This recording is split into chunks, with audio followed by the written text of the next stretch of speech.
Hey everybody. So today I just got inspired to share with you the reasons for some people having bigger carbon footprint than others. Like if you haven't heard of a carbon footprint, I'm really surprised that there are actually people who like don't know. Your carbon footprint is just a sum total of all the resources required to maintain your lifestyle and so it's just the amount of things that the resources you use on a daily basis. So I used to be in a humans and environment class, and teacher did ask us. She wanted to know what are some examples of things affecting your carbon footprint, and whereas I could think of a ton of things, but I just said if you could afford indoor plumbing versus someone who always goes to a river, she said, well, yeah, you're more likely to use more water if it's more accessible. I guess she could say about a lot of resources because I don't know the grains or the beans or whatever. I mean, if you didn't just buy it at the store with someone who already did all the work for you of gathering it from the fields and stuff, then you're gonna eat it more often. See your access. So so I thought of the one thing, and then I could have went on, but I want to see. Okay, does anyone else in the class have a single iota of consciousness? And no one the whole time. No one said anything, and the teacher probably felt bad. Like she probably would want someone to speak up, come up with ways to lower your carbon footprint, but I don't know. Maybe they just don't like talking in class, which kind of sounds stupid because I mean that's what you're there for. The teacher wants you to talk. So, things affecting your carbon footprint, big things. How enlightened you are, I think. And if you don't believe me, well, there's a spectrum in life with materialistic at one end and enlightened at the other. So, for sure, people who are close to the materialistic end, they use a lot more resources. Um, and that can manifest as materialistic people more into cosmetics. Like, you're someone who always uses a lot of hairspray, eyeshadow, mascara, lipstick, nail polish. Like, obviously, that uses a lot more resources than a person who just only uses makeup for special events, like directing a play or on Halloween. Or someone who just doesn't do makeup, period. Um, so yeah, always look for where these consumer products come from, because I mean, you get like lipstick at the store. I mean, there's a whole story about like before it got to the store, how it was made, and I think uh Muslims aren't allowed to use lipstick because there's fish scales in it, and I mean a lot of makeups they require the raising and killing of an animal because most made from tallow, which tallow is just a fancy way of saying an animal carcass that was boiled for so long that it became I don't know some weird substance that they use in cosmetics. So things affecting your carbon footprint also what your form of exercise is.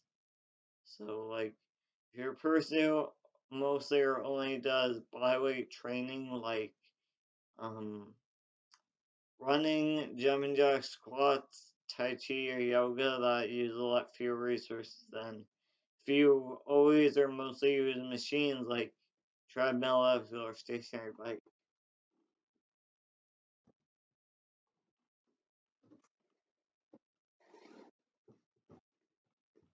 Sorry, that was bothering me. So even for like lifting weights, dumbbells, uh, a lot of people, they just go to the gym and they have these dumbbells that were made in like a factory, and they were especially designed to be exactly 5 pounds or exactly 20 pounds or whatever. And then I know in Europe it's really popular for guys or people just to go out to like a beach or somewhere with rocks, and like you find some big rocks and you just lift rocks. And I mean, sometimes they're like, I don't know, 21.75 pounds, or, I don't know, 40 pounds, or, 18.37 pounds. It doesn't matter. And, uh, so I guess also if you're coming from just how dependent you are on technology. So, obviously using technology, I mean, it uses resources to make a lot of stuff: computers, cell phones, cars, even like buses, trains, uh, even for like agriculture, the machines like tractors that, or even a hoe, a rake, I don't know, pesticides. Those all like process of making them is obviously a lot of stuff. Always look for just how it's made, and then, well, some things, if you knew how it was made, you'd be less likely to use them. Like, I know I've done with my mom before making vegan mozzarella sticks, and of course, you just buy them pre-made from a person whose job it is to make those all day. But and if you have to make them yourself, it's like so much work. You really want to spend 3 hours in the kitchen making something that takes 3 minutes to eat. Um, see, so just how depending you are on technology, like, oh, if you listen music um in between class, or just how often you listen to music while doing other things, because some people, they listen to the radio while they're in the shower, or they listen to music while they cook, clean, eat, yes, do chores. Yeah, a lot of people like to listen to music when they're doing other things. But I mean, meditation. Remember, meditation is just only doing one thing at a time, focusing on one thing. And I guess I feel bad, like when my dad goes outside to do yard work, well, but he listens to podcasts while he's doing it. So it would have been meditation if he just did the yard work and he was only focusing on one thing. But if you list this like something on the radio while you're doing that, multitasking, of course, is like the human brain doesn't really, you can't multitask. That's actually bad for your when you try to do two things at one time, multitasking, that's really bad for your short-term memory. So yes, how health conscious you are determines how good you are for the environment, because I mean, a more healthy person, more likely to be vegan. Of course, meat, raising animals for food uses a ton of resources. That's really bad for the planet. And yeah, more healthy conscious person, less likely to eat highly processed foods, less likely to like Oreos, the crustless crab cakes, the fishless fillets, and all those processed. No, there's so much processed, unhealthy, vegan food, vegan cupcakes and stuff that's not, um, like vegan junk food uses a lot more resources than, it's like, what do you think you use more resources? 2 pounds of wine berries you picked right off the bush, or three Oreos from plastic container you bought at Walgreens that was made in factory in Kansas? So yeah, I'm pretty sure. I mean, Oreos are vegan, but just because vegan, like the less healthy, I guess, the more resources it uses. So if you eat just like a whole foods plant-based diet, uh, like yeah, that's what government surveys. They also ask you how much your food is heavily processed and comes in plastics and stuff. That's why some people they actually do just boycotts of anything in the store that comes in like plastic packaging. They just write letters to the companies. They say, okay, if this did come in so much plastic, if it wasn't so wasteful to buy it, I'd be more likely to buy it, but I not gonna give you my money because I know it was plastic packaging. Often you get takeouts and other if I can get a print, obviously, because just single-use disposable stuff versus reusable. Just how often you reuse the things that are like I use chopsticks, wooden chopsticks that normally people would throw them out after just one use, but I figure why not rinse them underwater and keep using them. And of course, when I was in high school at the cafeteria, everyone always thought would eat just plain sour cream, a sour cream container. But no, my mom saved a container from sour cream. She put my grapes in it, so I was eating grapes. But my mom used a sour cream container, and I don't think that's nothing wrong with that. And I guess it's good. My mom, she reused a bunch of stuff like I don't know, my family, my sister, her boyfriend, dad, my mom, they all went to Rita's Water Ice, and of course, Rita's Water Ice that comes in single-use plastic or single-use paper, single-use paper container, and um, that's really. My mom was the one person who saved her cup, and it wouldn't have probably been nice if other people saved their stuff, but no, they're just, I don't know, they don't like to, they threw it out because they don't think, because they're materialistic and wasteful, and, or just how lazy you are is another factor.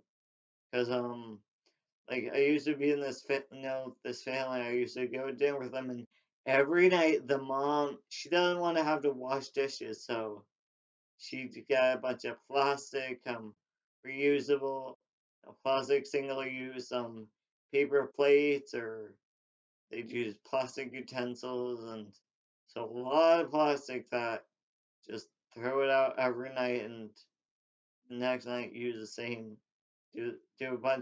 Buy a bunch of more stuff. More health conscious people probably more likely to bring your own reusable containers to get potluck, those parties where people just eat a bunch of food. And I noticed people just keep using a bunch of plastic, and of course, that generates a lot of trash and ends up in the ocean. And I don't know, it's plus plastics, like if you're eating from plastic, that's obviously not healthy, like BPA and stuff, toxins in plastics. Just how much you panic when the power goes out. So I mean, there are other things to do besides things that use electronics, reading outside, or I spend hours in the woods where I just sit there, do nothing, listen to birds, and think about the water or whatever. It was really nice. I was sitting next to a lake, well, where the water is so yeah, it's obviously good to spend time outside. Other factors affecting your carbon footprint. How often you ask Siri stupid questions. Like, I used to know this kid. I went to summer camp with him every night. When you were riding the elevators up to our rooms, he was constantly asking his phone, Siri, what's the color of the sky? Siri, what's your favorite color? Siri, why is my mom hit me? Uh, Obviously, just ridiculous things that it's not gonna. not gonna get an answer. It's just stupid. So I don't know why. And he was just trying to kill time, but I don't know. So I guess how comfortable you are with silence is a factor. Because as you go throughout your day, you can realize this. Just when people try to fill the silence with noise, it's they're more materialistic, or I know when they try to always show you videos, or like that's why Arthur Crowley, a very enlightened person, said uh, one of his quotes was, "Many people see talking as a sign of thinking. It's not. On the whole, talking is a mechanical dodge of the body to relieve oneself of the pain of having to think, just as exercise is a mechanical dodge of the body to relieve oneself of the pain of its own weightiness." I mean, yeah, he was a good philosopher, at least I think. Um, so, as a Crowley, he also said, "The consciousness of humanity is so guilty that automatically assumes people who investigate heresies to be heretics, just as any doctor who investigates leprosy must be a leper." So obviously, the more insight you have, the more self-reflection you are. I mean, the more enlightened you are, and the less materialistic you are, and less resources I use, and so it's good to be sensitive. And I mean, if you don't believe me, well, also sensation in your emotions. Of course, following your emotions is a good thing, and obviously, once you learn about how you need to kill cows to make dairy, which I mean dairy, veal, yeah, killing babies, plus the way the ones who produce milk, sure they don't like that. They'd appreciate if people didn't consume dairy, but so by being more sensitive, it's obviously like there's a cafe where they say, okay, we don't use dairy milk anymore because they told people, well, dairy requires the forced impregnation of a cow, and she needs to be held in a tiny cage for 9 months, and then she has a baby, and then right after she has the baby, we forcibly remove the baby, her from her baby, and we kill the baby for meat. And pretty sure moms, they like to be in contact with their babies. I think moms enjoy babies, and I mean when you hear the mother cow calling out for days trying to get to her baby, like they know that's going against her natural instinct. Like I'm sure she would feel terrible with her baby being taken away. So once the cafe workers tell the customers that, they go, "Hell, I didn't know that." Oh, if I knew that, they wouldn't want to eat dairy, and of course dairy, the raising of animals takes a ton of resources, and it's like even when in that class when we were doing a lifespan of product project, and my group, with just me and one other guy, we did lifespan of a yoga mat, and I guess yoga mats are usually made from like plastic, and I don't know, it's not really.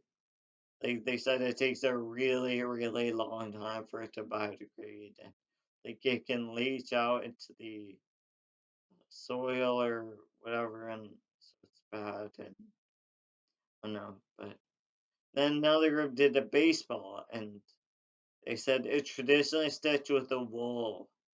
And when they went over how many resources it takes to make a baseball, you'd hear the teacher saying in the corner, "Well, yeah, but then there's also the resources used to raise the sheep." Um, so I know how much you pay attention is a good factor in your comfort, and it's also obviously good to pay attention because then you won't get swindled into wasting your money on stupid things. Um, so it's fact you're going for. Oh, if you're a person who likes to read a lot, I think um, always getting a physical hard copy book um is use less resources than if you always do ebook, audiobook, or Kindle. I think so. Which may or may not. Like they say, the paper production. Oh no, would that would be better? Always doing like a hard copy book or ebook, audiobook, or Kindle. Um, let's see. Oh no, they're thinking about being comfortable with silence. If you're a person who likes to meditate a lot, your comfort room would be a lot more if you always listen to a guide meditation with some where you listen to some recording on your phone than if you would just do traditional Buddhist one where you just lie down, you make the room really dark, quiet. You just observe your thoughts and make it quiet, and you just do nothing for a while. Obviously, that uses a lot less resources than if you always listen to a recording on your phone. Also, a factor of finding your comfort, how often you start fires. So if that could be anything like smoking, cigarettes, cigars, or some other drug, religious ceremonies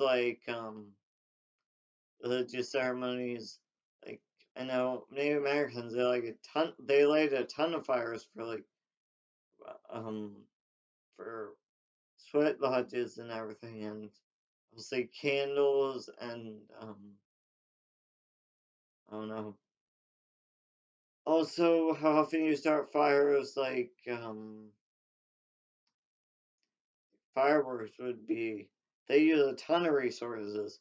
That's really bad for the environment. Like there's titanium and aluminum in there, and obviously when that's in the air, that's not good for breathing in. It causes a lot of bad stuff. So I wish people didn't do fireworks. Fireworks need to go. Fuck fireworks. I hate fireworks. They're annoying. Um,